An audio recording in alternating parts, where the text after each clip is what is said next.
em um mundo de fantasia. Na verdade, é na internet. Em que os filmes são analisados. Também tem biografia, entrevista, debate, um monte de coisa, né? Sim, um podcast se destaca. Podcast Cinemação. Só no cinemação.com.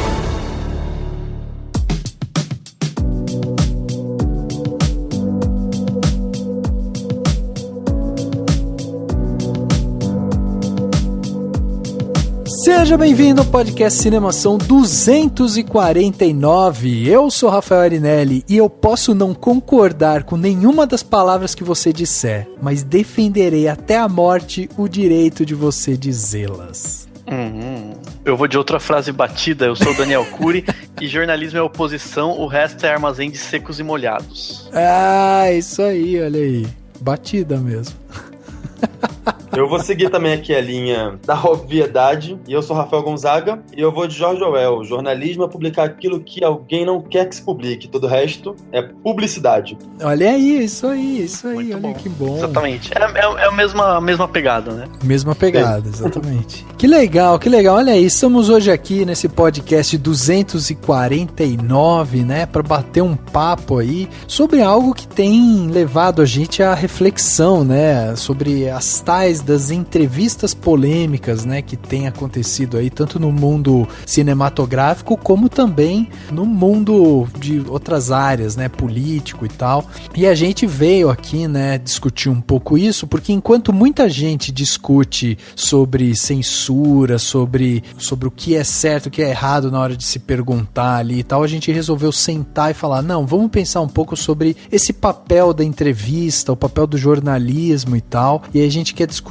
um pouco esse ponto, até porque é um pouco disso que a gente faz aqui, né? A gente tem esse trabalho também jornalístico, né? De fazer essas entrevistas, essas discussões e tal, então tá no nosso meio e faz parte também, inclusive, da grande nata ali do cinema quando a gente tá falando de divulgação de filmes também. Então é muito importante a gente ter essa reflexão. Então a gente vai bater um papo aí sobre essas entrevistas polêmicas, né? E temos aqui a presença do Rafael Gonzaga, que já participou aqui com a gente do podcast 231. O Rafael lá do Omelete veio aqui para colocar seu pitaco sobre o papel do jornalista, né? Isso, Rafael?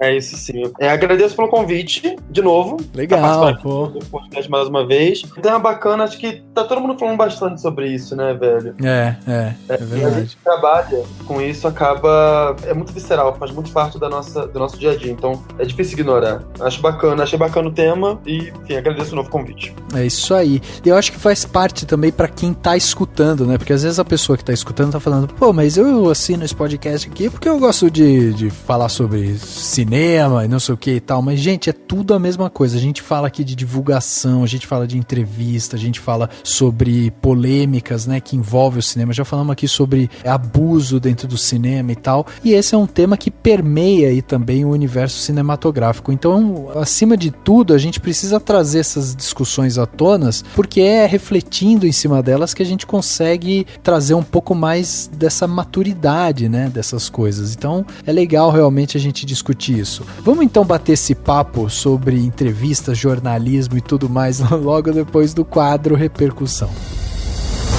Confira o que rolou durante a semana. Eu começo. Agora no Repercussão.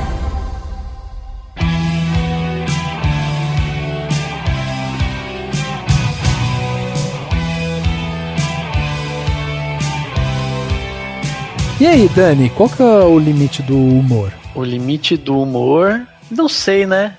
Dizem que Qual que é o limite da risada. vida? Não, tem um limite do humor, ele é a risada, né? Né? Quando as Deve pessoas ser. param de achar graça, os outros param de fazer piadas com coisas Que que já não é humor, né? Daí já não é mais humor. Pronto, é isso aí. Tá respondido então. Por que tanta polêmica, Respondi. né? Nossa, acabou. Pronto. É isso aí. Olha aí que legal, estamos aqui em mais um Repercussão, agora Repercussão 249, né? E vamos falar aí tudo que rolou durante a semana. E você que quer mandar seu comentário para ser lido aqui no nosso podcast do Cinemação, envie um e-mail para contato@cinemação.com. Nós também estamos na Web Rádio Inverso, todas as sextas-feiras às 22 horas, com reprises aos domingos ao meio-dia. Você pode escutar o Cinemação na radioinverso.com. Além disso, vale a pena você dar uma acessada lá no nosso site, o cinemação.com, o lugar onde a gente está todo concentrado o nosso conteúdo lá. Então você vai encontrar críticas, trailers, artigos, filosofias e outros podcasts, né? Como os podcasts aqui do Indicação, o podcast onde a gente dá dicas de filmes. Toda semana você vai ter pelo menos 3 dicas de filmes para você ver durante a semana. Temos também as Matildas, o nosso podcast aí feminino, que olha o lado feminino das obras cinematográficas, de entretenimento e tal. Um podcast que nos dá muito orgulho de estar aqui no Cinemação. E temos também o nosso caçula, o Cinemação Drops, onde você vai escutar notícias cinematográficas rapidamente no seu feed de podcasts. Então vai lá, acessa o nosso site, o cinemação.com, e confira tudo que está saindo de novo lá. Vale muito a pena você passar e ainda ouvir os outros podcasts.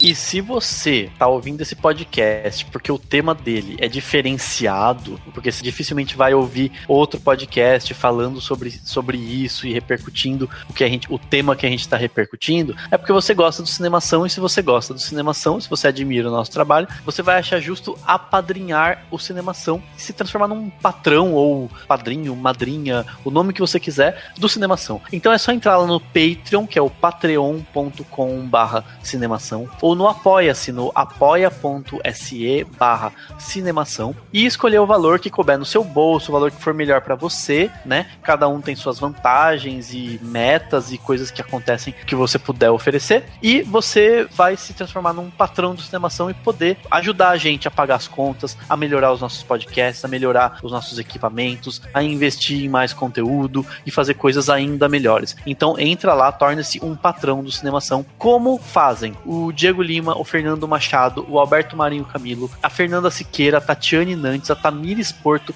o Thierry Penteado e o Will Bongiolo. Então seja um patrão do Cinemação. E chegando aqui na parte onde as pessoas saíram dos seus armários e deixaram seus comentários aqui pra gente, temos aqui 2 comentários do podcast 247 sobre mulher na direção. Que diferença faz? A gente fez aí esse podcast super bacana, discutimos aí o papel, né, da mulher na direção e também sobre as oportunidades que as mulheres recebem na direção dos filmes, e aí recebemos vários comentários, e um deles foi aqui do Marcos Alencar, que disse o seguinte: olá pessoal, tudo bem? Acabo de ouvir o episódio e por ter gostado muito, faço questão de vir aqui deixar o meu comentário. Fico feliz de ter uma integrante das Matildas nesse cast, pois aos poucos estou ouvindo alguns episódios que já baixei delas. Quanto ao tema, confesso que conheço poucas diretoras além das já citadas. Estou mais acostumado a ver personagens femininas fortes, protagonistas ou não, em séries dos anos 2000 pra cá, do que de diretoras. Na verdade, os nomes mais conhecidos são os citados, como Patty Dickens, Ava DuVernay, Catherine Bigelow e a Laís Bodansky. Sobre a Laís, enquanto vocês falavam dela, eu lembrei do Bicho de 7 Cabeças, que também é um ótimo filme e que muitas vezes é lembrado por ser um dos grandes trabalhos do Rodrigo Santoro do que pela direção da Laís. Que Horas Ela Volta, da Ana Moraerte, é um ótimo filme que eu fico muito feliz de ter tido a oportunidade de assistir também. Falando em felicidade, adoro o fato de que Mulher Maravilha tenha dado tão certo. Torço de coração para que o mesmo ocorra com Capitã Marvel e outras produções que vão acontecer algum dia, mesmo que isso infelizmente ainda demore um pouco. Sobre ter mais mulheres na direção, acredito que isso aumente gradativamente. E como, inclusive, já foi comentado em outro podcast sobre personagens femininas na ficção, a indústria vai dando espaço para isso, seja pela crítica cada vez mais forte do público, que fica potencializada pelas redes sociais, e por questões comerciais. Se os executivos vão percebendo o potencial comercial de contratar mulheres na direção, roteiros e outras funções, eles vão contratar mesmo tendo uma certa resistência. Vale lembrar que Mulher Maravilha é dirigido por uma mulher, mas tem roteiro de um homem. Enfim, estou me estendendo muito nesse comentário, eu sei, só gostaria de finalizar com mais 2 observações. A primeira é que acho que, como produtores de conteúdo, podemos contribuir com mais conteúdo voltado para essa temática, seja o mesmo produzido apenas por mulheres ou misto como foi esse cast. Quanto mais diversidade, mais riqueza de conteúdo e todo mundo ganha. A outra observação é mais uma dica. Sou fã de Doctor Who, série que em breve terá uma protagonista mulher, e gostaria de chamar a atenção para Rachel Talalay, que já dirigiu muitos grandes e importantes episódios da série. Ela também já dirigiu Flash, Supergirl e Legends of Tomorrow, que são séries que, ao meu ver, valorizam bem as personagens femininas. Bom, é isso, pessoal. Parabéns pelo excelente episódio, adorei, quero mais, e grande abraço a todos. Olha aí, Dani, um comentário super legal aí do Marcos Alencar. Eu acho assim que tudo isso que ele falou, é óbvio, né, faz parte de toda a discussão que a gente teve, e eu acho que é nosso papel aqui justamente esse, né, a gente trazer esses temas para que a gente reflita sobre eles, como a gente está fazendo hoje, né, mais um tema reflexivo, mais uma coisa para a gente pensar em situações, em coisas que acontecem ao redor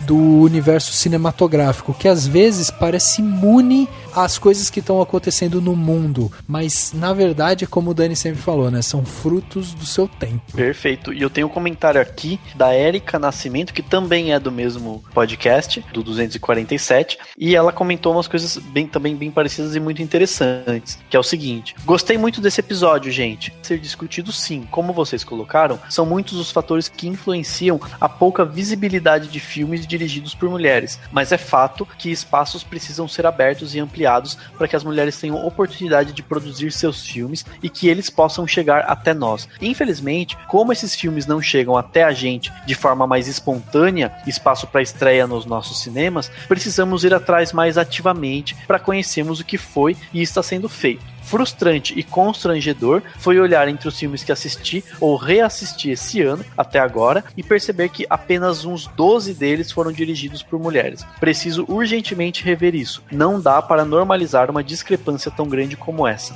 Precisamos provocar reflexões sobre essas situações, e reflexão só acontece discutindo. Não dá para modificar o que acontece em Hollywood sem modificar primeiro nosso olhar. Afinal, o funcionamento dessa indústria é em grande parte reflexo da nossa própria visão de sociedade. Achei excelente o que a Erika falou, é o que corrobora, né, com o comentário do Marcos e o que o Rafa acabou de falar, e é isso, cada um de nós tem esse papel de procurar filmes dirigidos por mulheres, procurar por, enfim, filmes produzidos e que tratem desses temas e que sejam importantes nesse sentido, e valorizá-los, que assim, aos poucos, a indústria vai fazendo. Claro que também precisa do esforço deles, de cobrança, de protestos, mas o caminho é esse, não tem jeito, e discutir sempre, falar a respeito disso sempre, e a gente tá muito feliz de poder falar sobre isso aqui no podcast. Isso foi uma coisa que eu gostei muito, viu, quando a gente soltou o podcast, teve várias pessoas que vieram falar comigo falando assim, cara, sabe que eu não tinha percebido que todos os filmes que eu assisti esse ano, nenhum foi dirigido por mulher. Você vê, Dani, como às vezes é uma coisa que até passa pela pessoa. Tipo, ela vai ver um filme e esquece completamente quem é que tá ali fazendo o filme e tal. Porque é uma coisa tão comum já ser um homem que a pessoa não se atenta mais. Pô, é uma mulher, não é uma mulher e tal. Não se atenta. Sim, só de se atentar já é um bom começo, né? Daí a gente começa a procurar, começa a ir atrás e aos poucos a gente vai mudando esse olhar mesmo. É bem interessante.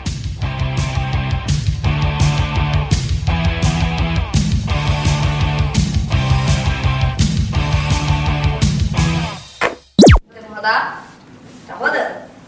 Obrigado por me receber. Obrigado por vir. Hi. Have you guys had a chance to get outside at all? I know you're kind of cooped up to this room. I mean, Where are we? Thank you so much. Thank you. Bom, pra gente passar, né, um overview, assim, do que acontece nos bastidores quando um filme é lançado, né, quando acontece todo o pós-produção, né, divulgação e tal, eu acho legal a gente contar pras pessoas um pouco do nosso lado de cá, né, o lado das pessoas que recebem, né, os releases, que tem o contato com a assessoria de imprensa do filme e tal, e que vai fazendo aquele caminho até chegar realmente a assistir a obra. Então, Dani, você que é um cara que, né, tem o jornalismo dentro da sua profissão e tal, né, assessoria de imprensa e tal, eu queria que você explicasse para o nosso ouvinte o que acontece exatamente com a gente quando chega um filme. Quer dizer, quem é que faz esse primeiro contato que vai chegar para os canais de divulgação, como é o caso aqui do Cinemação, o caso do Omelete, o caso de outros meios, né? Como é que funciona isso? Alguém chega, bate na nossa porta, fala, ô pessoal, tem um filme aqui para divulgar e tal. Como que chega isso pra gente? Então, no nosso caso aqui no Cinemação, a gente recebe basicamente os releases das distribuidoras. Então a gente foi se inserindo, né, na lista de e-mails das distribuidoras e algumas produtoras, enfim. E aí, ao fazer isso, todo mundo manda um material sempre que tiver algo para divulgar. Que pode ser todo dia, toda semana, tudo mais. E aí a gente vai recebendo esses conteúdos. Então a gente recebe trailer, lançamento e tudo mais, né? Claro que tem, no jornalismo como um todo tem que ter o trabalho de pesquisa, né? Em qualquer área. Você vai atrás, você liga para alguém, você corre atrás de outras fontes jornalísticas para tentar mais informações e tudo mais. Mas a gente recebe por meio da assessoria de imprensa. E no caso da área de cinema, quem tem assessoria de imprensa são as distribuidoras que operam no Brasil. Então, por exemplo, a Fox americana tem no Brasil um escritório, a distribuidora da Fox no Brasil, e essa distribuidora tem uma assessoria de imprensa ou alguém que faz esse trabalho. Então, basicamente, a gente tá aqui e aí a gente recebe algum release, alguma coisa falando sobre o filme, né? Falando sobre o que tá acontecendo, o que vai acontecer e tal, como esse filme vai ser lançado, o nome do filme e tal. A gente já recebe desde o começo também, né? Os trailers, recebe imagens. E aí tem os convites para as cabines, né? Então, os principais filmes que vão ser lançados vão ter cabines de imprensa, ou seja, uma sessão só para jornalista. Então, para quem tá ouvindo, né, às vezes não sabe, a gente, então, no Cinemação já faz algum tempo que o Cauê, o Lucas, né, são o pessoal do Cinemação que frequenta as cabines. O Cauê em São Paulo, o Lucas em Brasília. Isso. Imagino que o Rafa Gonzaga, você provavelmente vai pelo Omelete, não sei, e o Omelete com certeza vai eu sei que tem algumas distribuidoras que fazem algumas sessões para sites grandes, que é o caso do Omelete, né? Sim. Não sei. Não, então, é basicamente a mesma coisa. Eu acho que, não sei, acho que é importante pontuar que as distribuidoras, elas operam também dentro de uma lógica estratégica. Elas convidam veículos específicos de acordo com o público específico que elas pretendem atingir. Basicamente, os sites, a forma que as empresas olham para o site é como ela reúne o público-alvo que ela quer atingir e como ela chega neles. Se o filme tem uma linguagem tal, faz mais sentido falar com o Omelete. Se o filme tem uma linguagem X, faz mais sentido falar com a Folha de São Paulo. Se o filme tem uma linguagem Y, que tem uma zona cinzenta muito grande entre as duas coisas, faz sentido falar com os dois, mas talvez em ações diferentes. Vai desde cabine, liberação de trechos, sabe, dos primeiros 15 minutos, exibição dos primeiros 15 minutos, até set visit, até junket, tudo isso, viagem pra ver gravação, essas coisas todas. Geralmente, quanto mais específica é a ação, quanto mais embargo tem em cima, menos você acaba sabendo, tipo, quando você vai num set visit, você vê muito pouco, mas já é muito mais do que as pessoas estão vendo, então você tem, tipo, embargo, você pode falar sobre isso, não pode falar sobre aquilo outro. Os atores também em junket são muito treinados pra falar só o que pode ser dito, pra não acabar gerando spoiler do filme, tudo isso. Quando você diz junket, o que isso significa? São as entrevistas são rodadas de entrevistas com o elenco, que geralmente elas acontecem em hotéis, e aí eles selecionam uma parte do elenco do filme, geralmente o diretor também, pra conversar bem brevemente com os jornalistas, coisa de 10 minutinhos. Então, isso acontece geralmente antes do lançamento do filme pro público geral, né? Bem antes. Às vezes, tipo, um ano antes. Aí a matéria ela fica embargada durante um ano. Eu vejo que tem uma galera que geralmente reclama, que não sei o que podia ter perguntado isso, podia ter perguntado aquilo outro. Quão rápido são essas coisas, sabe? Do jornalista tem pouco tempo, e geralmente essas coisas são muito corridas. Quando você vai, sei lá, num set que permite foto ou filmagem, o que é muito raro, ainda assim é muito rápido, muito restrito.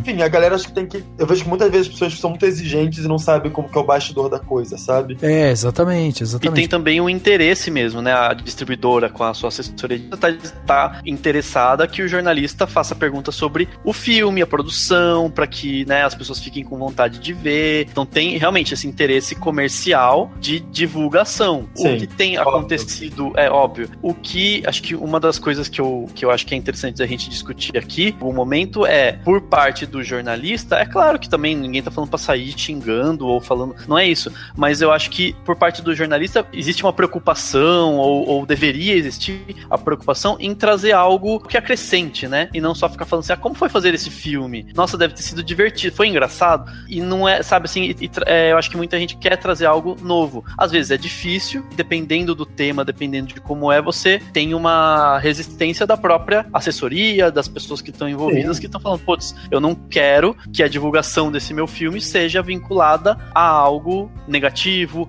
ou a um escândalo que o ator fez um ano atrás, não tem nada a ver com o meu filme. Tem muito disso, né, assim. Eu acho que aí é importante. De uma parte do que a gente espera que seria um cenário utópico de bom senso das duas partes, sabe? A função da assessoria é uma, a função do jornalista é outra. De fato, a assessoria vai querer evitar o máximo possível comentários negativos em relação ao filme ou qualquer coisa que possa vincular o filme a algo que não é positivo. Ou mesmo que algo que eles simplesmente não querem estar relacionados. Só que o papel do jornalista também não é esse. Tipo, óbvio, que também não é uma postura exclusivamente combativa. Mas eu acho que são duas posturas que em algum momento elas convergem, mas não o tempo todo. A gente precisa saber o que a empresa quer passar, porque é informação sobre o filme, mas não é só essa informação que o jornalista tem que querer saber. Tem muita coisa que vai além disso. Até porque vocês acham que de repente a gente pode dizer assim, a gente tá passando um overview para as pessoas terem uma ideia de que quando a obra ela é produzida lá, tem toda a parte artística que envolve o diretor, envolve o ator, né? Envolve várias pessoas ali na produção. A hora que essa obra ela tá pra sair, mesmo que seja um ano antes e tal,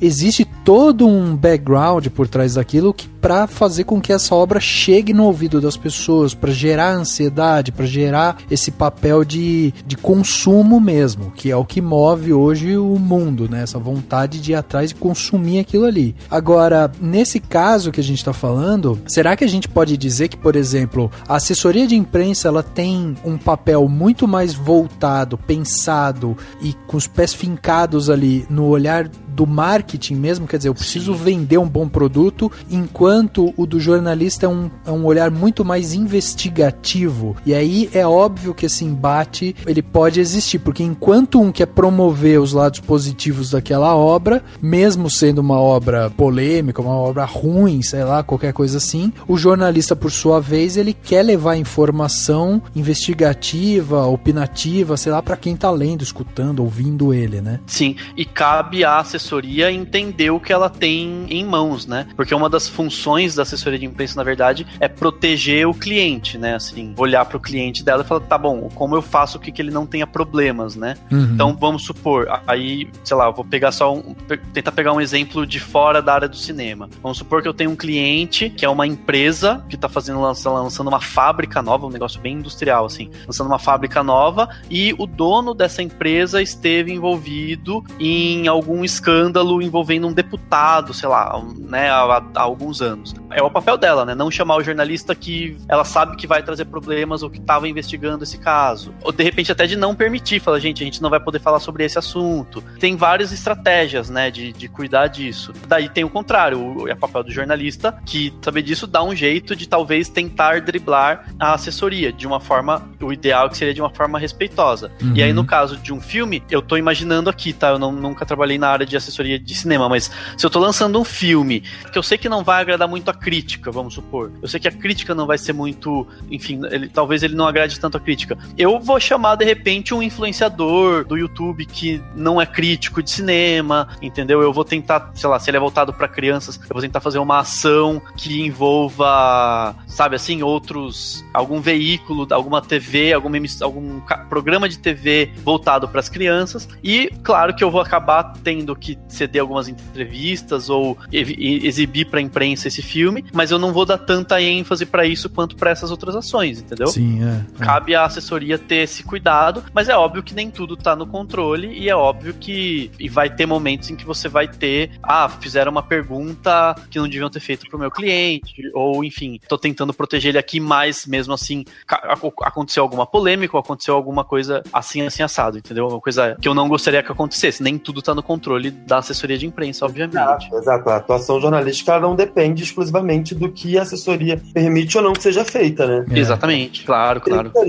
A questão é muito mais interessante trabalhar com o apoio da assessoria. Se a gente pode trabalhar junto, ótimo. Agora, se a assessoria também não trabalhar, é aquela velha questão do você fazer uma matéria e você quer ouvir os dois lados dessa matéria, de alguma coisa que tá acontecendo. Se um dos lados não se pronuncia, pena pra ele, sabe? A matéria vai sair só contra o lado. Sim, exatamente. E a matéria vai dizer isso. O lado X não quis se pronunciar sobre isso. A gente não pôde colocar um outro ponto de vista aqui, porque simplesmente ele não quis colocar isso. E aí vale a quem tá lendo se questionar o porquê que o outro lado não quis colocar o ponto de vista dele ali. Exatamente. Exatamente. Mas tem também uma coisa meio de controlar isso também, né? Porque a assessoria, ela já tem também alguns veículos que ela vai saber mais ou menos por onde que vai caminhar essas perguntas e tal, né? Quer dizer, vamos pensar aqui também, quando a gente vê lá o seu Michelzinho Temer na Globo, ele não tá ali simplesmente para responder as perguntas do Bonner, por exemplo. Todas as perguntas já são pré-definidas antes, passam pela assessoria do cara, são aprovadas, não sei o que, pra ele chegar lá e não ficar numa saia justa. Ele não pode passar essa imagem de estar despreparado e tal. Então, Rafa, mas aí entram duas coisas, né? Cabe à assessoria agir com ética, obviamente, né? Não mentir descarado, não fazer coisas que não sejam éticas. Cabe ao jornalista tentar fazer um melhor jornalismo possível, entendeu? Por exemplo, é muito comum hoje em dia alguns veículos pegarem conteúdo que recebem da assessoria de imprensa e simplesmente publicar, né? Isso, ok, vocês publicam assim, vai sair o trailer do filme tal, ok, né? Não é um problema. Mas no caso de algo que tenha um debate ou que permita outras coisas, cabe ao jornalista receber aquilo, olhar com olhos críticos e falar, peraí, vamos se aprofundar isso, etc, né? Podemos rodar? Tá rodando. Obrigado por me receber. Obrigado por vir. Hi. Have you guys had a chance to get outside at all? I know you're kind of cooped up to this room. I mean, Where are we? Where are we? Thank you so much. Thank you.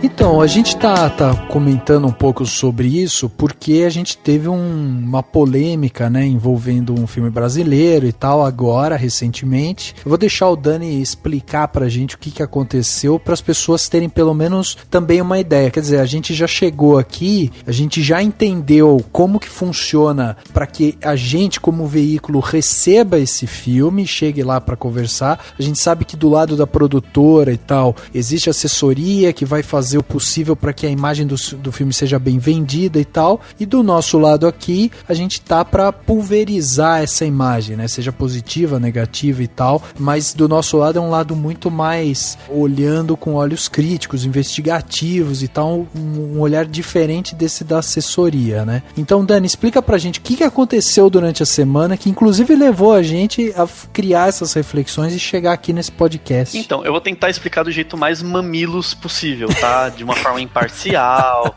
sem deixar... Porque eu sei que esse caso ele acabou sendo contaminado por essa briga que existe, que as pessoas parecem que... Essa coisa de coxinha versus petralha, né? Infelizmente chegou nesse ponto. Mas eu vou tentar aqui só apresentar os fatos, e aí a gente vai tentar não discutir, que se alguém quiser, né, pontuar alguma opinião, alguma coisa, tudo bem, mas o objetivo desse podcast, só pra, né, deixar bem claro, não é discutir quem estava certo, quem estava errado, nada disso, dessa situação. Mas foi basicamente assim, um repórter então da Folha de São Paulo, foi entrevistar o Danilo Gentili e o Fabrício Bittar, né? O Danilo Gentili, o ator e, enfim, e principal nome do filme, lá o Como Se Tornar o Pior Aluno da Escola, e o Fabrício Bittar foi o diretor do filme. E esse repórter, que é o chamado Diego Vargas, fez algumas perguntas no sentido de provocar os dois, né? Porque esse repórter provavelmente não gostou, não se sentiu confortável com o tom das piadas do filme,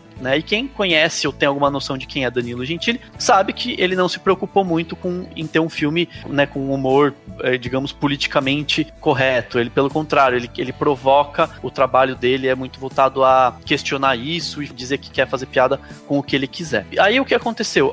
Esse repórter fez lá uma crítica e uma reportagem, né, bastante crítica ao filme, e ao ser publicado, o Danilo Gentili colocou o vídeo na íntegra, porque ele tinha acesso ao vídeo, a filmagem era só para que eles, né, fizessem a entrevista, enfim, provavelmente era de posse dele, né, e não do jornalista. O jornalista só depois fez a matéria escrita. Aí, nessa matéria, o Danilo Gentili acusou esse repórter de ter falado coisas que não eram verídicas nas redes sociais, esse vídeo, citando o nome do repórter e expondo de alguma maneira a imagem desse repórter. Acho que vale ressaltar que é um humorista que hoje tem um programa nacional de entrevistas. Sim. E que tem no Twitter, só no Twitter tem mais de 15 milhões de seguidores, né? Então o poder de fala dele é muito, muito forte também. Sim. Enfim, aí tem esses dois lados, né? No fim das contas, o que aconteceu foi que houve uma série de ataques a esse repórter, né, pelas redes sociais, por parte de muitas pessoas que seguem o Danilo Gentili, e pouco tempo depois ele foi demitido do jornal. E aí, assim, entra uma série de debates, que daí tem gente que tem opinião de que a entrevista não foi boa e usam isso como argumento, tem gente que tem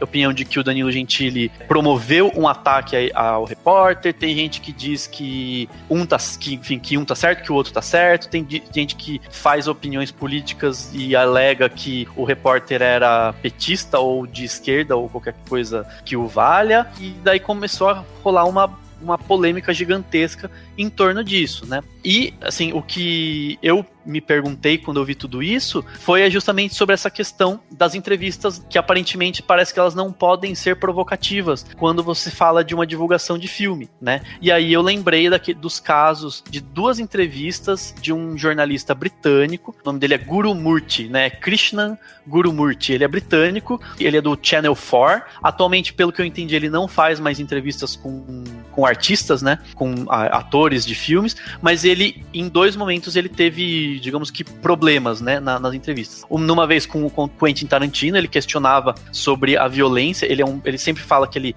quer falar sobre coisas sérias com os artistas e que o programa dele seria de notícias e não só de cinema / entretenimento, então ele quer falar de coisas sérias, e esse jornalista britânico, enfim, criou também polêmica na época, ao questionar o Tarantino se a violência do filme dele incentiva a violência nas pessoas, né, ele queria levar o debate para esse lado e o Tarantino ficou irritado, e teve um momento em que ele perguntou pro Robert Downey Jr. sobre drogas, sobre o passado dele com drogas. O Robert Downey Jr. ficou irritado, até falou na hora assim, peraí, a gente tá promovendo um filme por aqui, né, questionou isso e levantou e foi embora, enfim. E o Downey Jr. também é famoso por brigar com jornalistas, né, por ficar irritado com algumas perguntas, porque muitas vezes perguntam sobre isso, e já questionaram também o Downey Jr. sobre ele ter criticado filmes independentes, né, porque teve uma vez que ele falou que filmes independentes não são tão bons, e retornou ao trabalho dele por conta de filmes independentes, né, antes de ser o Homem de Ferro. Aí uma vez eu já vi esse debate do tipo assim, peraí, se ele detonou os filmes independentes e ele precisou desses filmes independentes pra retornar e agora ele tá falando mal, é trabalho jornalístico questioná-lo no sentido de falar, poxa, né, você tá cuspindo no prato que comeu, etc. E aí acho que entra esse debate, né, acho que o debate principal é, numa entrevista, até que ponto eu faço perguntas polêmicas, questionadoras, ou que promovam algum tipo de embate, né? Até que ponto eu tenho que ser respeitoso, e tem que ser, claro, ninguém tá falando pro jornalista sair xingando todo mundo, mas até que ponto ele tem que ter ter cuidado, ou pode ou não entrar em discussões mais espinhosas, entendeu? Eu acho que tem uma coisa aqui, até vou pedir a opinião do Rafa, né, que trabalha num portal grande e tal, e que talvez tenha mais experiência com isso, que é o seguinte, quando a gente fala aí principalmente dessa parte de entrevistas polêmicas e tal, provocativas, talvez exista aí uma diferença entre eu ser provocativo em relação à obra que está sendo divulgada, ou eu ser provocativo em relação à pessoa que está sendo entrevistada, né? E aí eu queria saber do Rafa aí, o que é essa entrevista, Rafa? O que faz essa entrevista ser boa? Quando a gente tá ali para promover o filme, quando o intuito da assessoria de imprensa foi de reunir esses veículos para falar sobre o filme, e de repente o jornalista chega para, como o Dani deu o exemplo aqui, né, desse jornalista britânico e tal, que de repente o cara chega pro Downey Jr. e pergunta para ele sobre drogas, quando de repente ele tá promovendo o filme do Homem de Ferro, e aquele assunto meio que não tem a ver com o propósito deles estarem ali. Isso é considerado uma boa entrevista? Isso é considerado uma má entrevista? Qual que é a sua visão em relação a essa diferença, sabe, dessa polêmica que é gerada em relação ao que está sendo conversado ali na hora e tal? Eu acho que, no caso do Robert Downey Jr., se ele tá fazendo um filme, eu acho que a gente tem que ter coerência, sabe? Sobre o trabalho que a gente tá fazendo, para ele não se tornar uma coisa sensacionalista por ser sensacionalista e nem ficar chapa branca para agradar a empresa. Acho que, por exemplo, se o Robert Downey Jr. tá fazendo um filme e o filme em algum momento aborda a questão de drogas e ele tem episódios de uso de drogas na vida dele, eu acho que não tem o menor problema o jornalista, obviamente, formulando uma pergunta razoável, olha, teve alguma... Você se inspirou na sua vida, você passou por causa disso, como é que é voltar a ver isso no cinema, coisa do tipo. Agora, eu acho que você tá fazendo, sei lá, o Homem de Ferro, você pergunta pro cara, tipo, eu sou passado sobre droga, você não tá fazendo uma entrevista sobre o filme, você tá usando, tipo, o filme como uma brecha pra você poder falar sobre absolutamente qualquer outra coisa. Mas eu acho que a gente precisa de profissionalismo das duas partes, não só da parte do jornalista, mas da do entrevistado. O entrevistado sabe que ele tá ali pra responder perguntas e ele tá aberto a isso. Então, se a pergunta do repórter incomoda ele, cabe ele virar e falar, não quero falar sobre isso. É o direito dele, ninguém vai obrigar ele a falar sobre isso. Se o repórter ofendeu ele de alguma forma, você pode falar assim, não quero mais dar entrevista, acabou, é isso. O que acontece é que na maior parte dos casos, onde a gente vê os entrevistados muito incomodados com as perguntas, tem uma questão de ego muito grande, sabe? Da pessoa que está sentada na cadeira de entrevistado, que ela não tá preparada, ela tá tão acostumada a não ser questionada, ela tá tão acostumada a não ter ninguém contradizendo ela na cara dela, que quando isso acontece, incomoda. E ela acaba levando pro pessoal, quando muitas vezes não é. A gente tava falando agora, obviamente, do caso do Danilo Gentili antes, e enfim, eu vi o vídeo na íntegra que o Danilo jogou na internet, e assim, eu não vou ficar fazendo ponderação sobre se eu acho que o trabalho do repórter da Folha foi bom ou não, porque, enfim, acho ética profissional, eu não vou questionar o que ele fez, mas eu talvez não tivesse feito da mesma forma.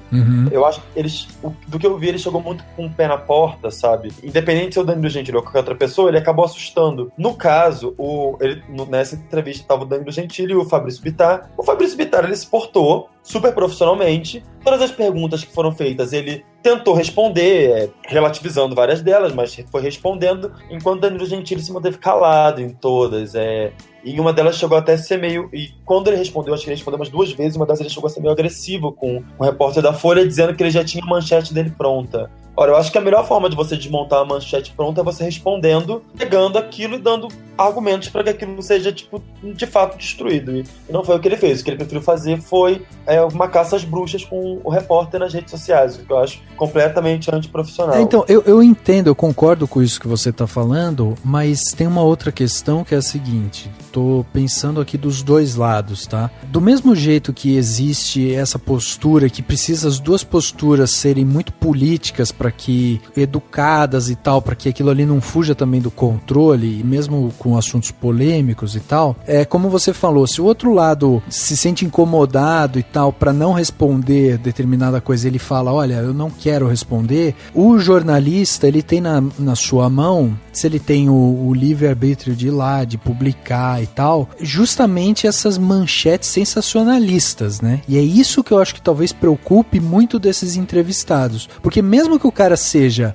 extremamente educado e ele fale, olha, eu não quero responder isso, eu prefiro falar só sobre o filme, se você me permite e tal, o jornalista ele pode simplesmente colocar uma matéria gigante lá, um clickbait lá, escrito assim, Rafael Gonzaga se recusa a falar sobre drogas, entendeu? Que é às vezes o que acontece, né? Mas eu não sei, mas aí eu acho que aí é questão de ele é uma figura pública, sabe? Se o cara virou pra mim e falou assim, quer falar sobre drogas? Eu falei assim, não quero falar sobre drogas. Ele faz uma matéria falando, Rafael não quis falar sobre drogas e falar sobre todo o meu passado sobre drogas, velho, eu não quis de fato falar. Uhum. É isso, alguém vai me questionar, você não quis falar? Eu falo assim, não quis falar. Então, mas aí você não fica sendo taxado como, pô, o cara não quer tocar no assunto, o cara se recusa a falar. Qual é o problema disso? Então... Qual é o problema disso? Eu não consigo entender, dentro da minha noção de por que ele não querer falar é um problema, sabe? Uhum. É tipo, beleza, ele não quer falar isso. Eu acho que é como a gente faz as coisas, sabe? Por exemplo, uma das perguntas uma das perguntas que foram feitas nessa entrevista relacionava uma cena do filme com uma polêmica antes dessa polêmica, que era a questão de relacionar a arte à pedofilia, uma questão super nebulosa, super complicada, muito problemática da forma como ela foi reproduzida na mídia. E o menino vai e fala, olha, no filme tem uma cena que... O filme é uma obra artística e no filme tem uma cena que tem conotação sexual com menores de idade. Obviamente aquilo incomodou, essa pergunta incomodou, não é uma pergunta que as pessoas querem responder. Ninguém quer se relacionar com um tema tão pesado como pedofilia. Independente de você querer ou não, eu acho que era o assunto do mês, sabe? Independente da postura privada, do lado pessoal do repórter, ele gostando do Gentili, que claramente, enfim, é muito nítido que Danilo não é uma pessoa que tem a simpatia desse repórter, velho, era o papo o diretor respondeu, o Fabrício Bittar respondeu as perguntas. E é isso, velho, acho que esse é o papel. Se você acha que o seu filme não tá relacionado com nada, com apologia, pedofilia, com nada disso, você vai e responde, não acho que tá. Acho que tá por isso.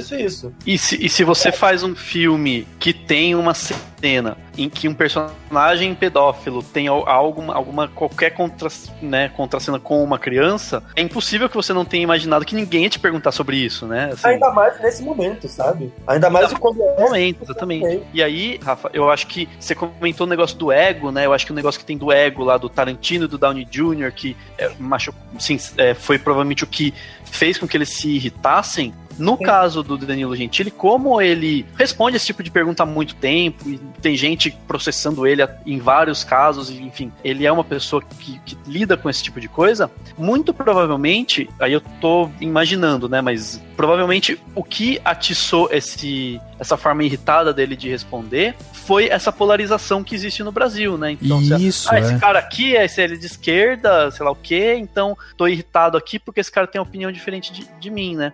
E aí entra um debate mais profundo, que é o quanto hoje em dia as pessoas, de uma forma geral, estão, parece que perdendo um pouco a habilidade de debater e ficando irritadas quando alguém apresenta uma opinião diferente delas, né? Isso que você falou é muito legal. Eu acho que tem um outro debate que vem um pouquinho antes dele, na real, que é o papel do jornalista e a vida privada desse jornalista, sabe? Foi muito curioso pra mim que tenha acontecido isso, de um jornalista ter sido demitido em um caso como esse, porque poucos dias antes de acontecer tudo isso aqui no Brasil, o New York Times ele divulgou novas diretrizes sobre como os jornalistas do veículo deveriam se comportar em redes sociais. E ela é muito complicada, ao meu ponto de vista. Porque ela fala que, enfim, tudo aquilo que alguns dos grandes jornais do Brasil já fazem hoje, quer dizer que em postagens de redes sociais, os jornalistas não podem expor opinião partidária, não pode colocar visão política de nada, apoiar candidato, fazer comentário possível, mas ela vai além, essa nova diretriz do New York Times vão além do nível, se algum leitor questionar agressivamente o seu trabalho, você não pode responder, se você é desestimulado a reclamar no seu Twitter de serviços, por exemplo, se tá com problema na internet, você não pode colocar isso no seu Twitter, ai caralho, minha internet não tá funcionando hoje, porra, vivo, faz alguma coisa. Tipo, segundo o New York Times, você não pode mais fazer isso. Eu acho que é uma confusão.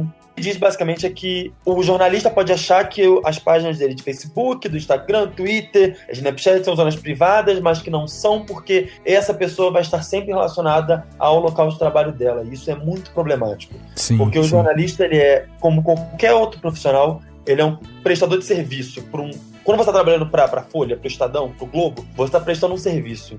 O jornal, ele vai ter por mais que no Brasil a gente ainda tenha essa ignorância absurda desse mito bizarro da imparcialidade, o Brasil ainda tem essa noção, e os jornais, eles são muito ancorados nisso, ainda que a gente saiba que isso não acontece assim. E é muito complicado achar que porque eu tô trabalhando em um jornal, eu necessariamente compartilho da mesma visão de mundo que os proprietários desse jornal. Não é isso. Eu acho que o que tem que ser observado é o seguinte: eu posso amar o Lula, eu posso amar o Aécio, eu posso odiar o Lula, eu posso odiar o Aécio. Se sair uma matéria que o Lula matou a mãe dele ou que o Aécio matou a mãe dele, eu preciso dar a notícia de forma isenta nos dois casos. Esse é o ponto. E eu, como repórter, tenho que ter um editor que consiga, que tenha a capacidade de observar isso, analisar isso e saber que eu estou fazendo ou não o meu trabalho, sem deixar que a minha vida privada influencie no meu trabalho profissional, na minha ética profissional. Se ele identifica que isso está acontecendo, é papel dele resolver isso, seja me demitindo, seja conversando, seja fazendo reajuste, seja lá o que for. Se a minha vida privada não interfere no meu trabalho, não tem por que isso ser questionado. E quando você pega um jornalista e você vai nas postagens dele do Facebook para descreditar de alguma forma o trabalho dele por conta da visão política dele, isso é muito problemático. Você está dizendo que, olha, o fulano de tal gosta de tal político, ele não pode falar de tal político. É claro que ele pode. Sim, contando que isso não influencia na forma como ele está fazendo isso. Só que se cria essa ideia de que não, que o jornalista ele precisa ser um nabo, ele não pode ter opinião. Que porra de jornalista a gente está criando, sabe? Que tipo de jornalista a gente tá querendo? E é impossível você ser totalmente isento, assim. Eu talvez teria feito uma matéria quase tão crítica quanto a que saiu, né? Do tipo, poxa, tem piada com tal coisa, com bullying, nananã, no momento em que a gente tá discutindo esses assuntos. Talvez questionando, talvez dizendo, não, talvez seja legal, não sei, hoje eu penso que, ok, você fazer piada com isso, desde que você deixe claro, enfim, não sei. Eu acho que tem que ter mesmo, todo mundo tem que ter liberdade de fazer o que quiser, sabe? Eu hoje em dia tô pensando nisso. Você tem a liberdade de fazer piada com o que você quiser, desde que enfrente as consequências depois, obviamente. Mas assim, eu acho que a grande questão é, as pessoas têm que entender isso. Tipo, óbvio que um texto, ainda mais um texto crítico, né, seja uma crítica, seja uma reportagem mais opinativa, vai passar, obviamente que vai chegar em algo da ideologia, né? A linguagem, ela é ideológica por si, assim, não tem, a palavra que você usa, ela vai carregar algo do que você acredita, entendeu? E você não pode, e o que me incomoda é que ninguém tá disposto a debater, ninguém tá disposto a falar assim, pô, então vamos sentar e vamos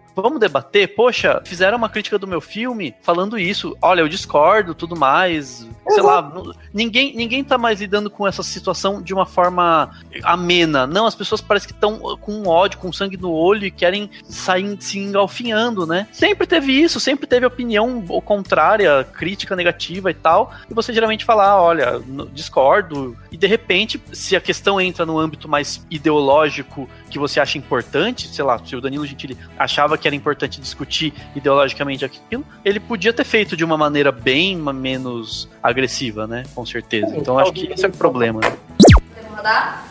Tá rodando. Obrigado por me receber. Obrigado por vir. Hi. Have you guys had a chance to get outside at all? I know you're kind of cooped up to this room. I mean, Where are we? Where are we? Thank you so much. Thank you.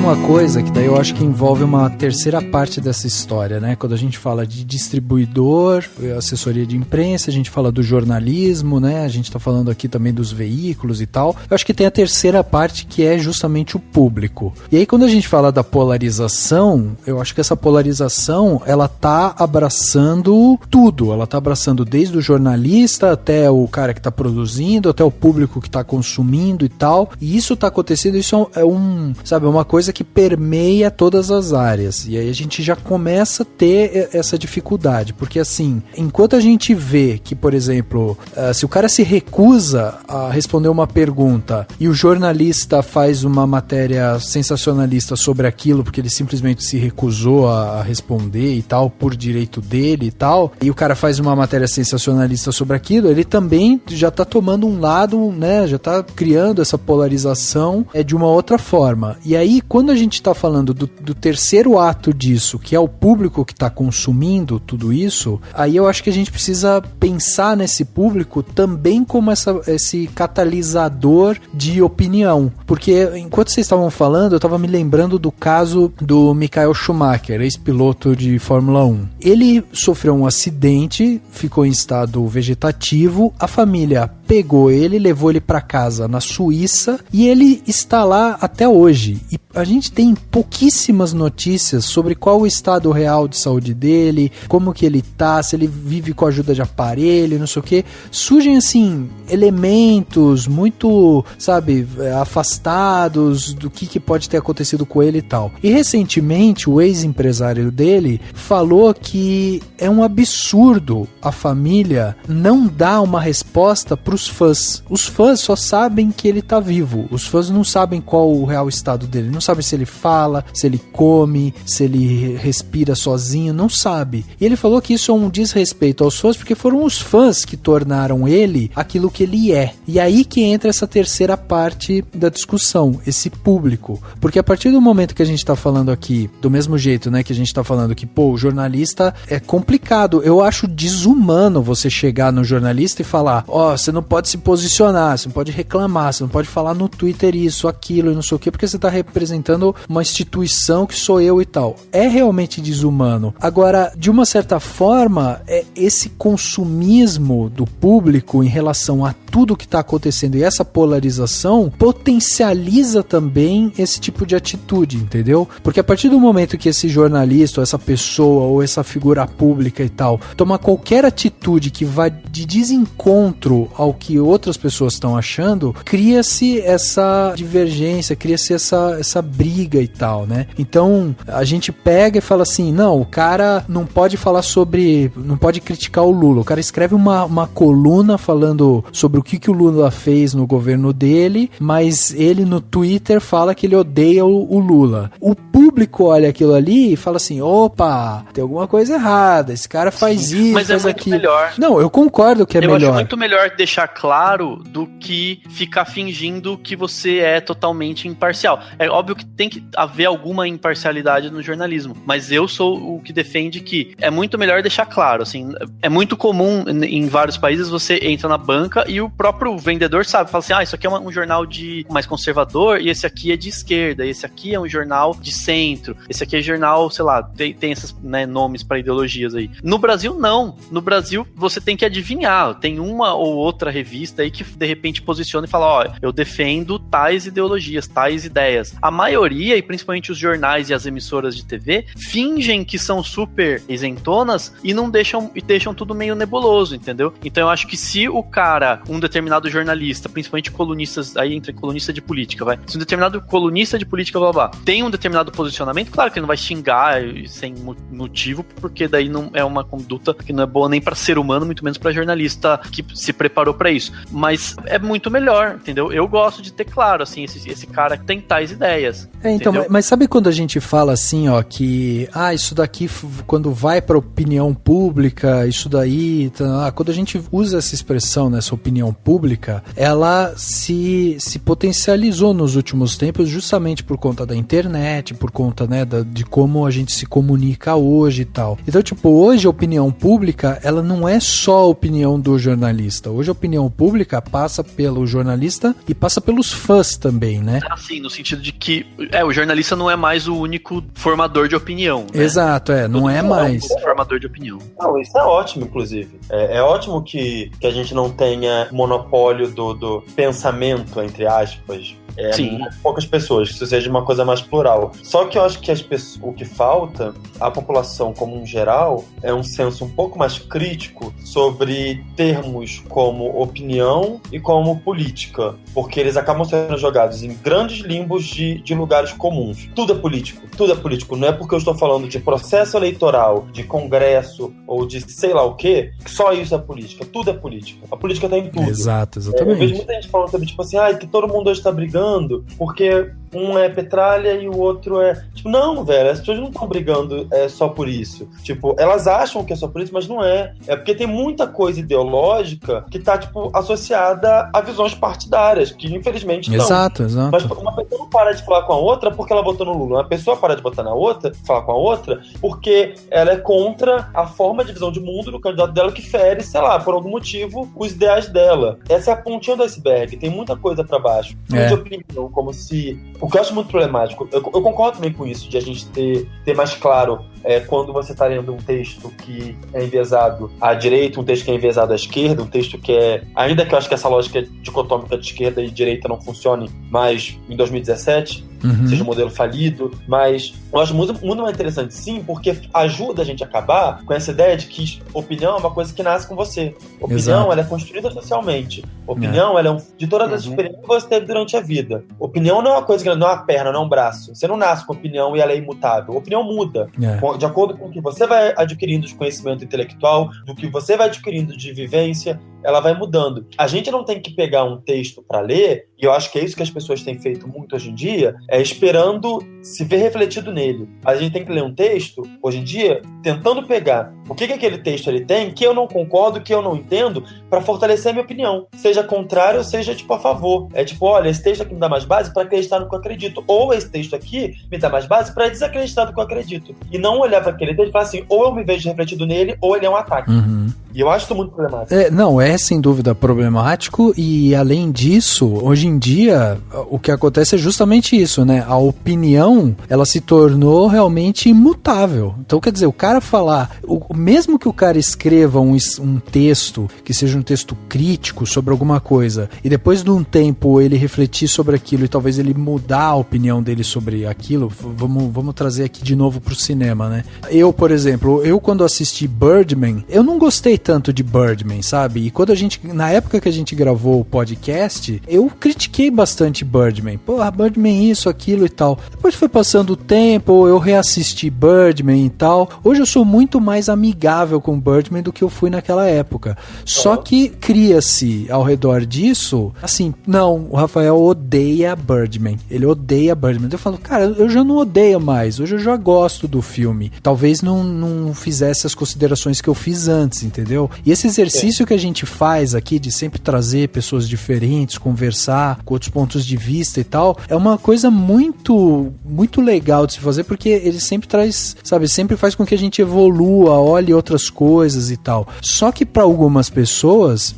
justamente essa questão política tá muito preto no branco. Ou você é direita, ou você é esquerda, ou você gosta, ou você odeia. E aí se mistura muito essa questão justamente com o trabalho do jornalista, porque o jornalista, além de tudo, ele é o cara que tá ali para escrever e dar a sua opinião ou relatar alguma coisa, né? E aí se o cara tem qualquer tipo de visão que, sabe, contradiz um pouco aquilo, automaticamente prejudicado por essa opinião pública que eu tô chamando agora, que são essas pessoas, as pessoas que estão consumindo ele. Então o trabalho de jornalista é um trabalho ingrato de alguma forma por conta disso. Agora, eu ia até fazer uma pergunta provocativa para vocês, de uma outra coisa até polêmica também que a gente já conversou aqui, que é o seguinte: quando a gente fala de um filme, por exemplo, cujo diretor que fez aquele filme foi um cara que de repente está sendo acusado de assédio sexual, e aí a gente fala, pô, mas a gente não pode estar dando crédito para esse filme porque é de um cara que está sendo acusado de assédio sexual, por exemplo, não é mais ou menos a mesma visão de se a gente olhar para um jornalista e falar que esse cara, sabe, ele mudou de opinião, ele também tá com, sabe, ele tá levando a gente para um outro caminho. Será que não é mais ou menos,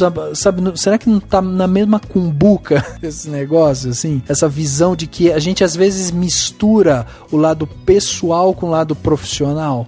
Eu acho que um pouco, Rafa, mas acho que são coisas bem diferentes, assim, porque uma coisa é você questionar um ato criminoso, outra coisa é você questionar a questão política, óbvio, né? Então, e é só você deixar claro o que você tá analisando. Então, vamos supor, eu vou escrever uma crítica de um filme que foi produzido vamos supor que seja dirigido por um diretor que foi acusado de qualquer coisa terrível. Eu posso, de repente, citar isso, essa questão pessoal / criminosa desse diretor, como uma forma de vincular com o que eu tô criticando, se eu quiser, né? Então, assim, eu posso dizer que ele tá caindo em contradição, vamos supor, se ele faz um filme com um discurso contrário ao que ele apresentou ou que ele foi acusado, entendeu? E tenho que tomar cuidado pra também não acusar se ele foi acusado, ele não foi condenado, né? Tem alguns que foram condenados e tal. Então, eu acho que é só deixar isso muito bem explicado, entendeu? Estou analisando analisando o filme, embora o diretor seja uma pessoa, como ser humano, não seja uma pessoa bacana, entendeu? E a mesma coisa com um jornalista. Vamos supor que eu faço um filme, vão lá e falam mal do meu filme. O cara que falou mal, né? Fez uma crítica negativa do meu filme. Vamos supor que esse cara tem um determinado posicionamento político. Não tem nada, sim, não tem nada a ver. No máximo eu posso fazer um debate amigável e o mais respeitoso possível com ele, do tipo, olha, eu acho que você pensa isso porque você defende tais ideais e eu defendo outro. Mas se esse cara, sei lá, fez essa crítica negativa e cometeu algum crime, tá bom, não tem nada a ver uma coisa com a outra, talvez, entendeu? Eu acho que é tudo uma questão de você deixar claro o que você tá analisando e em que momento aquilo se conecta ou não, entendeu? Podemos rodar? Tá rodando. Obrigado por me receber. Obrigado por vir. Hi. Have you guys had a chance to get outside at all? I know you're kind of cooped up to this room. I mean, Where are we? Where are we? Where are we? Thank you so much. Thank you.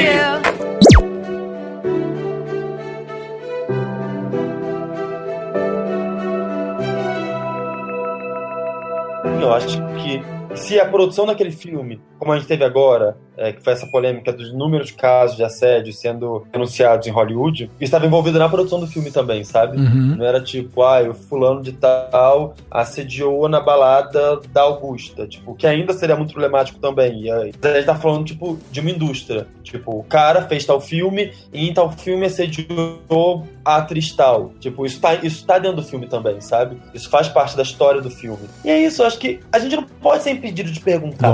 Também acho. Se o entrevistado tá incomodado com a pergunta, se o entrevistador tá fazendo essa pergunta, provavelmente tem mais alguém em casa que tá fazendo essa pergunta também. Uhum. A voz também de um público. E a gente espera que o repórter que tá fazendo a matéria entenda as demandas do público pro qual ele tá escrevendo. Uhum. Se tá incomodando, velho, independente do motivo da tá incomodando, não deveria incomodar, que é polêmica gratuita, você tem o direito da... Se você acha que não, por que não? É isso. A pergunta em si, ela não deveria ofender tanto se você não é culpado, sabe?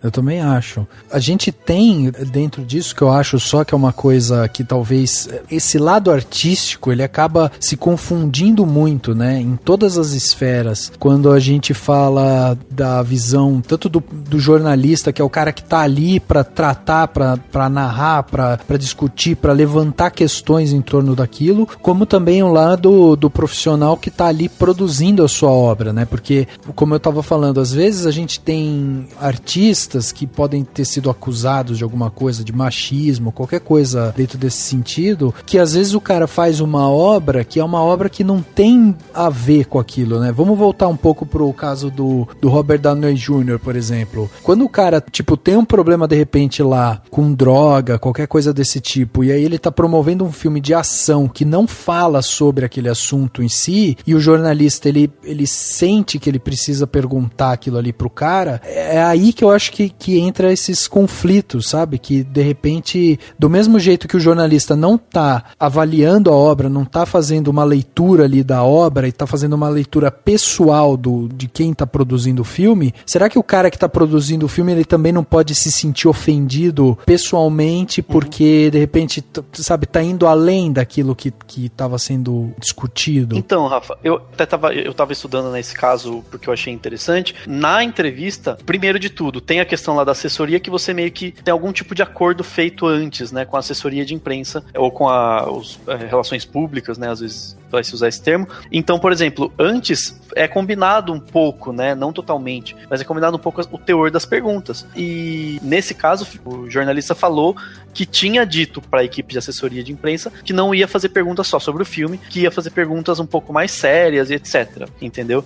E durante a pergunta, ele deixou claro que ele não precisava, Downey Jr. não precisava responder se ele não quisesse, entendeu? E ele foi levando, ele fala sobre o passado, sobre o quanto o passado influencia num personagem, e aí em algum momento pergunta se aquilo afetou ou não, e etc. Só que ele entrou num âmbito muito delicado, porque o Essa fala sobre isso, e ele deveria saber, né? E ele pergunta sempre baseado no que a pessoa disse antes e tudo mais. O que eu acho dessa história toda é que existe alguma forma, se o problema é, se o jornalista tem algum receio de ofender ofender ou de, sei lá, de causar um mal-estar nessa entrevista, existem formas mais sutis, entendeu? É verdade. Uma forma um pouco mais sutil de falar assim, mas o passado influencia, e aí pode perguntar assim, sabe, você teve um passado muito difícil, não precisa citar coisas, né? Não precisa falar, você cheirou maconha, né, desgraçado?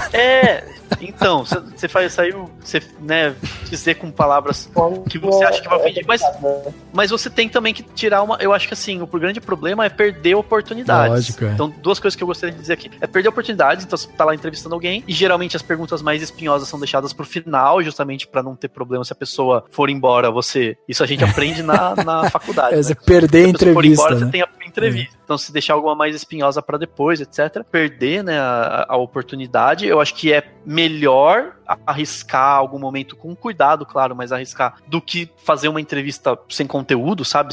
Sobre secos e molhados, né? Como eu falei lá na frase do começo. E aí entra numa coisa assim, a gente tá fazendo esse podcast por conta de questões polêmicas que chegaram a um momento mais incontrolável, vamos dizer assim, né? Ou questões extremamente polêmicas e que abrangeram mais gente. E sobre aquela entrevista lá que o cara realmente fez perguntas muito provocativas com esse objetivo, e daí o Tarantino surtou, etc. Mas eu acho que o entrevistador pode fazer perguntas que tenham um cunho, assim, político que acrescentem algo sem necessariamente provocar e obviamente, né? E um exemplo, por exemplo, a própria entrevista do Rafa, da sua, Rafa, que você fez com a Soneca Martin Green, né? Que eu tava vendo, que ficou muito legal, assim, adorei, assim. E ela é muito política, né? Porque é sobre Star Trek, a série do Star Trek, que é uma série muito política, de uma forma, né, mais abrangente. E assim, imagina que ruim seria, né, que perda de oportunidade seria entrevistar essa atriz e não perguntar sobre o fato da importância de ser uma série protagonizada por uma mulher negra, né, que é uma que você perguntou isso pra ela, né, e obviamente que não foi nada polêmico, nada que ela obviamente que não foi, mas isso é também uma forma de você ser político, mostrar algum tipo de posicionamento e trazer algo que acrescente pra entrevista, que leva a série além do foi divertido fazer, né, do foi bacana filmar a série. E é isso, assim, sabe, eu acho que o problema pra mim é que hoje em dia tem muita entrevista que fica umas perguntinhas tão, sabe, fica só num lero-lero que às vezes faz falta esse tipo de assunto, né, e nem sempre vai ter, claro, tem alguns temas que às vezes você não tem muito o que perguntar, mas na minha opinião é papel do jornalista tentar puxar alguma coisa pra não ficar falando baboseira, falando coisas que não acrescentam em nada. Até porque nada, um dos grandes papéis do jornalista é justamente ser esse elo, né, entre essa figura pública e o público em si, né, ele vai fazer essa ponte, então tudo bem que hoje isso foi... E a ponte crítica. Uma ponte crítica, exatamente. A ponte crítica, de olhar pra obra e não ficar falando só de coisas que não acrescentam e tal. Só que em alguns momentos essa ponte crítica vai cair em... Essa ponte vai balançar um pouquinho, não vai ser confortável. Isso. Exatamente. Puta, você falou, Daniel, um negócio que eu acho muito legal, que é como perguntar, que hora perguntar, em que momento perguntar. Que sim, é claro, foi o que eu falei, como foi feita a entrevista, a do Gentili, no caso, eu disse que eu faria diferente, mas do ponto, não de fazer perguntas diferentes, de fazer elas de forma diferente, sabe? Uhum. Faz a pergunta, a mesma pergunta, mas com outras palavras, com outro tom de voz. Você consegue manter o entrevistado ali preso. Isso também, você vai tentar fazer isso e o entrevistado vai manjar que você tá rodeando pra perguntar alguma outra coisa. Eu já participei de entrevista que foram fazer uma pergunta assim pra uma das atrizes e começaram a rodear muito, e ela muito pertinente virou e falou assim: sim, eu imagino que você tá falando sobre as críticas que a gente recebeu sobre tal coisa, né? É isso que você quer falar. Sim, respondeu, sabe? Mas também, né? Uhum. O negócio é você saber que você tá fazendo o seu trabalho da melhor forma possível pra conseguir os possíveis pro seu público, sabe? Exatamente. E isso esbarra justamente naquela questão, meio que voltando, né, do embate entre jornalismo e publicidade, né, entre você só ficar bajulando, né, e você ser crítico. E também eu acho que tem uma questão que é complexa, eu acho, que é a questão de um depender do outro, sabe? Porque o assessor de imprensa e o diretor, o artista, quem quer que seja, que está sendo entrevistado, depende da imprensa. Ele tem uma parceria parceria com a imprensa, porque ela é importante para divulgação e para tudo. E a imprensa depende também dele para fazer o trabalho. Então tem essa relação de parceria e e muitas vezes essa disparidade de visão no sentido de ter algum tipo de que às vezes é importante que haja esse choque, né?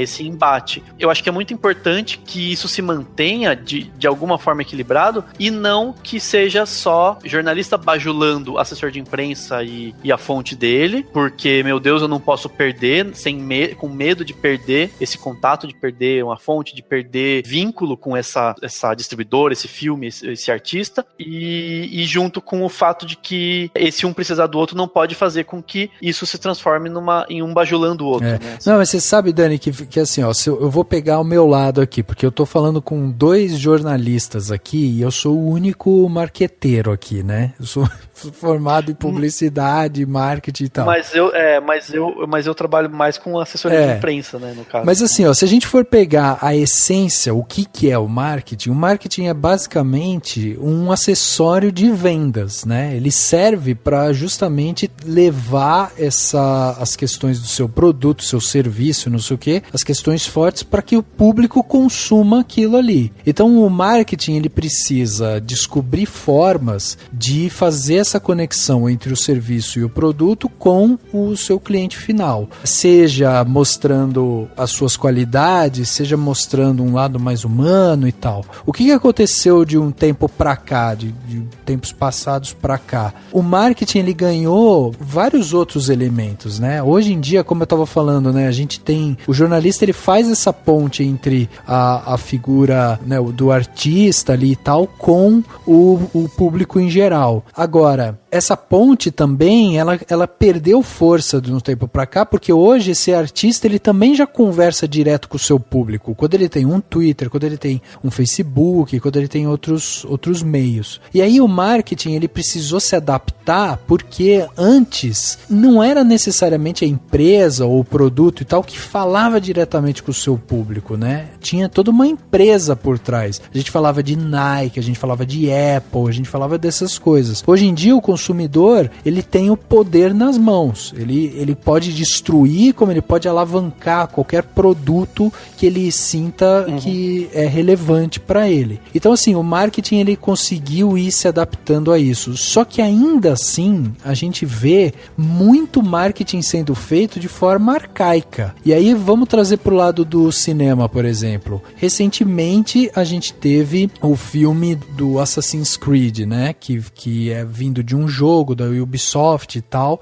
E para divulgar o filme, a Ubisoft, a produtora, todo mundo chamou vários jornalistas e não sei o que, para ir para Itália, para ter uma vivência daquela época onde ia se passar o filme e tal. Então assim, existia todo um lado de experiência sensorial e não sei o que, para que aquele jornalista vivenciasse muito mais do ambiente do filme. Aqui no Brasil, a gente está falando ainda de entrevistas, a gente não tem muito disso de, sabe, eu vou criar todo um ambiente favorável e tal. Então assim, as pessoas ainda estão despreparadas para algumas coisas como essas perguntas polêmicas, entendeu? Por quê? Porque as pessoas hoje, elas, mesmo o marketing recebendo uma porrada, recebendo alguém criticando e tal, ele pode reverter isso, né? Existem vários casos de marcas que tipo foram muito criticadas e eles usavam essa crítica para reverter em algo divertido, entendeu? Então assim, é preciso ter esse jogo de cintura. Agora, o que eu acho que a gente percebe muito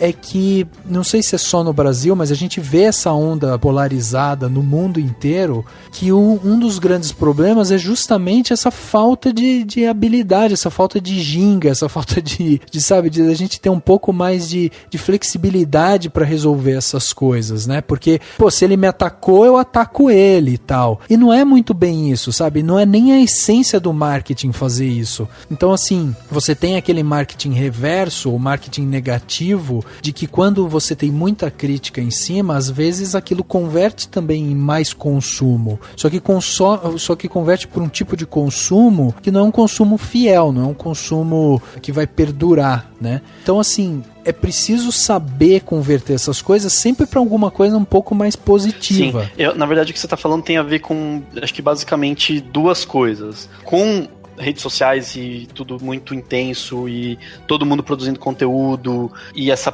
de certa forma, perda do poder do jornalismo como influenciador, como, né, formador de opinião, mas ao mesmo tempo também ele aumenta cada vez mais a necessidade de que tenha alguém com pensamento crítico, com conteúdo que não seja o da grande massa, vamos dizer assim, que está na internet produzindo esse conteúdo menos crítico, vamos dizer assim. O que acontece? Primeiro, você tem uma mistura maior entre toda a comunicação, né, tipo marketing, com assessoria de imprensa, tudo é mais misturado, existe uma mistura de tudo isso, e tudo tá mais vulnerável, entendeu? Mais à mostra e mais escancarado, né? Sim, entendeu? sim. As empresas estão mais vulneráveis e estão mais à mostra, é mais difícil de se esconder. Tudo ficou mais humano, entendeu? E ao mesmo tempo tá tudo misturado. Só muda um pouco o paradigma de várias coisas, mas no fim é até melhor, na minha opinião, porque você precisa ser verdadeiro, entendeu? Tudo tá mais claro. Então o influenciador precisa ser verdadeiro pra não passar por alguém que tá fingindo. Pra não perder credibilidade mesmo. Exatamente. É um pouco disso. Tem uma 24 horas por dia na cabeça de quem tá gerando informação. Sim, exatamente.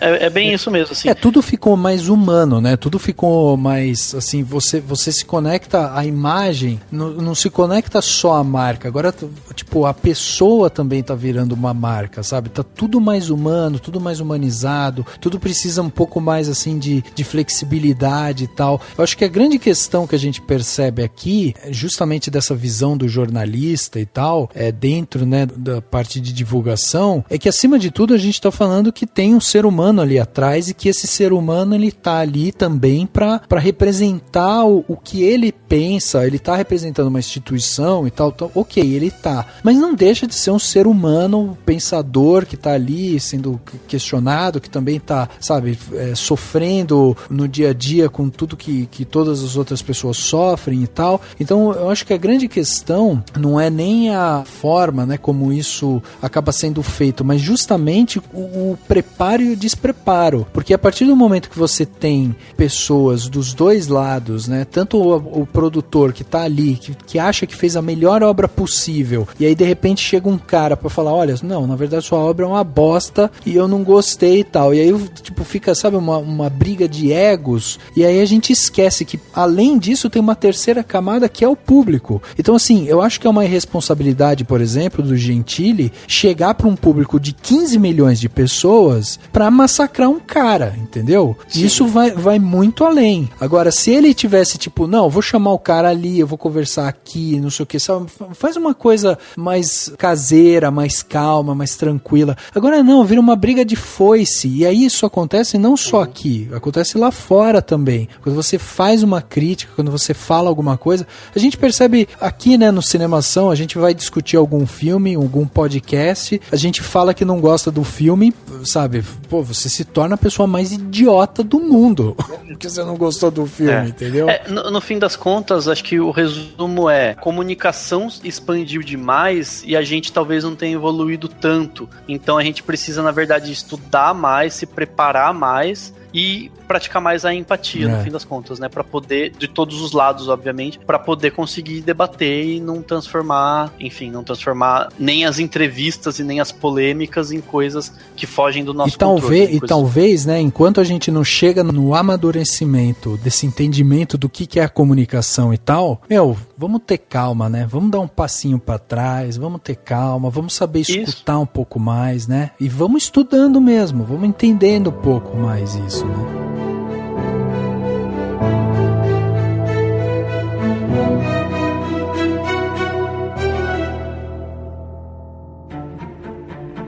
Dicas para a sua semana? No Plano Detalhe.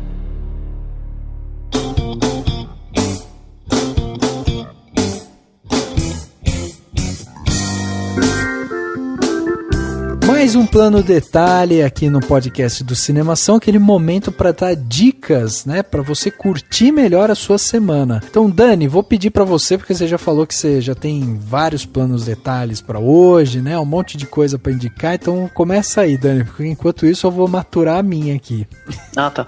Então, eu tenho duas dicas rápidas e uma inclusive eu mudei agora porque a gente discutiu um negócio que tem tudo a ver com o canal, né, no YouTube. Mas primeiro, eu vou indicar um filme que eu vi esse fim de semana que eu achei muito legal, porque mostra uma realidade de um país diferente, tem referências que talvez a gente não pegue, mas mesmo assim ele é muito divertido, que é um filme espanhol chamado Ocho Apellidos Vascos, né, com V, né, Ocho Apellidos Vascos, que é uma história de um romance entre um rapaz de Sevilha e uma moça do País Basco, e aí tem toda a Espanha é um país bem complexo, né, de regiões complexas e tal, e aí você vai vendo todas essas diferenças de sotaque, e não sei o que eles vão tendo vários problemas e tal, é um filme super divertido, bem leve, bem gostoso de ver. Diz que foi uma baita de um sucesso lá na Espanha, já tem alguns anos que ele foi lançado. Aí na Netflix também tem a continuação dele, mas eu ainda não vi. Então por enquanto eu vou indicar só esse Ocho Apellidos Bascos. E sobre esse assunto todo que a gente estava falando, de comunicação e tudo mais, eu até devia ter indicado antes esse canal, mas não indiquei, mas tudo bem. Eu vou indicar agora, que é o canal da minha chefe, né, no caso, a pessoa que comanda a empresa onde eu trabalho, que é a Natana Lacerda. Então se você for no YouTube, tem o canal da Natana Lacerda, e ela fala basicamente sobre construção de autoridade. Então ela vai falar sobre comunicação, ela vai falar sobre empreendedorismo digital bastante também, e sobre os influenciadores, como se portar, e sobre as questões. Ela tem vários vídeos falando de assessoria de imprensa também, de comunicação empresarial de alguma maneira, assim. Tem muitos assuntos, e é um canal que é bom tanto para empresário, para alguém que tem um negócio, e até para pessoas que se entendem como influenciadores, pessoas que de alguma maneira na internet atuam influenciando os outros e querem melhorar isso por algum motivo, né? Seja qual for, seja pessoal ou profissional. É mais voltado pro profissional, mas tem muito disso. Então eu vou recomendar aí, tem muito vídeo e muito vídeo muito bom. Então, pra todo mundo acessar, que é bem interessante. Legal, show de bola. Olha aí, Dani fazendo propaganda da própria chefe. Não, tem que garantir o salário. Pois é, garantiu. E aí, Rafa, o que você vai trazer de plano detalhe pra gente? Duas coisas também, beleza? Opa, lógico. Eu vou indicar um filme que eu vi agora também nesse final de semana. No Brasil é Detroit em Rebelião, da Catherine Bigelow. Eu não gosto muito dela, pra ser bem sincero, mas especial. Eu achei ele maravilhoso. Ele tem um elenco, o John Boyega, ele tem a Mira Willey, ele tem várias pequenas participações, e eu acho a narrativa dele muito interessante, e ele é ambientado nos anos 60 de Detroit, e ele mostra um sistema de exclusão de pessoas negras, acabou tomou conta da cidade por quase uma semana e teve reflexos muito, muito, muito, muito violentos. A forma como toda essa estética de filme de guerra, a forma como essa é tão crua que o cinema é absurdamente impactado. Que legal, que legal. A primeira indicação é Detroit em Rebelião. Eu adoro essa frase assim, ó, eu não gosto muito dela, mas esse filme... Porque mostra que o filme é potente, né?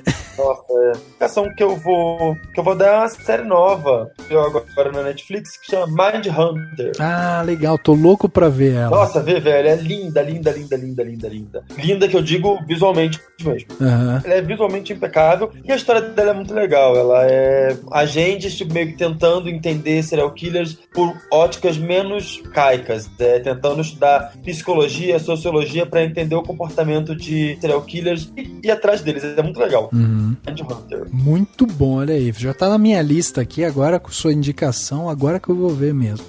E a série é David Fincher, né? É, David Fincher, exatamente. O cara que fez Clube da Luta, né, meu? Pois é. Então já dá pra esperar alguma coisa. Leva a sua expectativa lá em cima, né, e vai ver o filme. O meu plano detalhe aqui, os que eu trouxe, são planos detalhes singelos, na verdade. O primeiro deles, fica a minha dica, na verdade. O Dani fez um jabá lá pra chefe dele, e eu não tenho chefe, né? Mas eu vou fazer um jabá pro cara que é tipo, que é meu sócio aqui, que é o próprio Dani, né?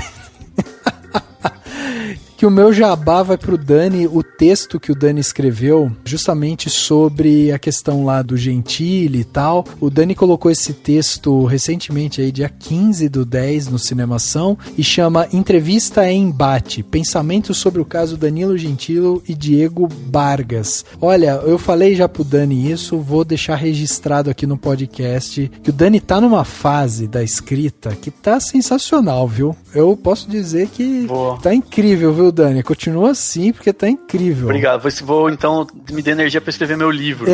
Cara, olha, eu acho que chegou a hora mesmo, porque o Dani tá com o texto, tá muito gostoso de ler, as ideias estão muito claras lá, e todas as referências e tal que você coloca, né, são muito poéticas também, né, porque a gente consegue entender entendendo o caso e lendo o texto, a gente tem uma visão mais ampla do que acontece e a discussão acaba sendo melhor feita, né? Então acho que a primeira coisa fica aqui essa dica do post do Dani, entrevista embate, ficou muito legal. E a minha outra dica vai na verdade pra série, o Dani já indicou ela aqui, mas eu acabei de ver ela agora, que é a série Atypical, uma série aí que tá na Netflix, que conta a história basicamente de um jovem que tem autismo, né? E aí é uma série muito interessante, assim, ela é na verdade bem romantizada, né? Ela trata o autismo de forma bem romantizada e tal, mas eu gostei muito justamente porque, assim,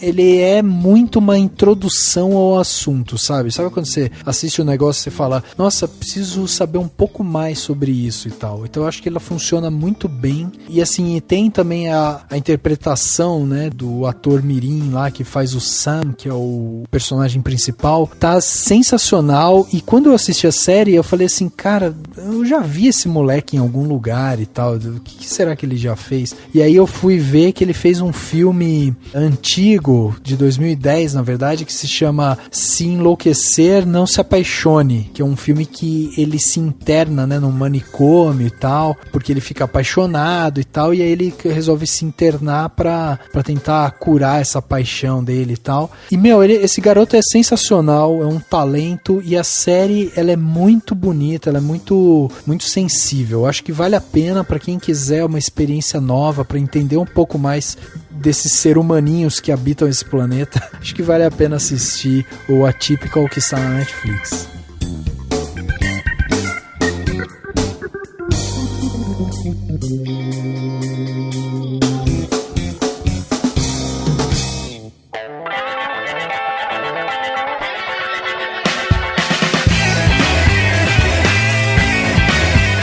Chegando ao final de mais um podcast, agora o podcast 249, né? Batemos um papo super legal aqui sobre jornalismo, as entrevistas, né? Toda a construção do que se passa ali por trás do jornalismo e do nosso meio aqui. E nada melhor do que ter contado com o Rafa Gonzaga, né? Do Omelete, para vir aqui e dar seus pitacos também. E mais uma vez, Rafa, participação fenomenal. A gente adorou ter você aqui. Então eu só tenho que agradecer. Mais uma vez você tá disposto, né, para vir aqui conversar com a gente por tanto tempo e, né, deixar de novo as portas abertas para quando você quiser voltar. E, né, deixa o convite final aí para quem quiser ler seus textos, acompanhar você nas redes sociais. Como é que as pessoas fazem para chegar até você? Massa, obrigado, querido. Eu que agradeço. Pode chamar mais vezes, quando chamar eu tô sempre disponível. Legal. Pra ler um pouquinho mais sobre o que eu falo e tal. Faço os vídeos também no canal do Omelete no YouTube. E quem quiser ficar de olho, eu sempre acabo postando mais do que eu faço nas minhas redes sociais. Todas são Twitter, Instagram, sempre é Rafa com 3 A's, R-A-F-A-A-A, Rafa Gonz. É isso aí, gente. Obrigado, viu? Valeu. Nossa, é isso aí. Brigadão, Rafa, brigadão por ter aceitado participar aqui, porque você não faz ideia de como foi difícil esse podcast de conseguir as pessoas que a pauta surgiu em cima da hora, né? Aí tive várias negativas, cara, fiquei tão feliz quando você topou e foi sensacional, assim, foi muito bom mesmo. Eu brinco que a gente não fala mais com qualquer um aqui no podcast, então, tipo, tem que procurar a galera gabaritada e tal. Pô, brigadão por ter participado mesmo, fiquei muito feliz. E é isso, e brigadão a todo mundo que tá ouvindo, e só peço pra todo mundo que tá ouvindo, então, na próxima polêmica que surgir, respira fundo e, por favor, seja razoável na hora dos debates, né? Vamos ter um pouquinho mais de empatia e parar de ficar xingando, porque isso não é legal, isso não vai levar a nada. Então é isso e até semana que vem. É isso aí, show de bola. O podcast Cinemação 249 fica por aqui e a gente se vê no próximo.